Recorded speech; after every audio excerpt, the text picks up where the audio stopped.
रत्नागिरी जिल्ह्यात पावसाची उघडीप चालू आहे। क्वचितच पावसाच्या सरी बरसत आहेत। सकाळपासूनच उन्हाचा कडाका वाढला होता। दुपारनंतर मात्र उन्हाची दाहकता अजून तीव्र होताना दिसून येत होती। अशातच बळीराजा पेरणी कामामध्ये व्यस्त झाला आहे। यंत्राच्या सहाय्याने केलेल्या शेतीमुळे आर्थिक समीकरण देखील शेतकऱ्यांचे कोलमडलेले दिसून येत आहे। वाढलेला इंधन खर्च, यंत्रदुरुस्ती खर्च, खतांच्या किमती आणि मिश्र वातावरणामुळे कोकणातील शेतकरी हतबल झाल्याचे दिसून येत आहे। भात शेती प्रामुख्याने पावसावरून अवलंबून असणारी शेती, अशातच आता पेरणी कामांमध्ये व्यस्त असलेल्या शेतकरी मात्र आता पावसाकडे आस लावून पाहत आहे। का यावर्षी ऊन भरपूरच मला 5-8 दिवस पडला, तर आता सध्या पाऊस नाही आहे, तर पेरे कर्तव्य आहे। बघूया तर एक दिवस आड करून 2 दिवस आड करून पाऊस पडतोय।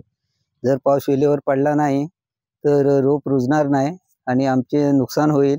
बियाण्याला पैसा भरपूर गेलाय, ट्रॅक्टरला पैसा भरपूर गेलाय।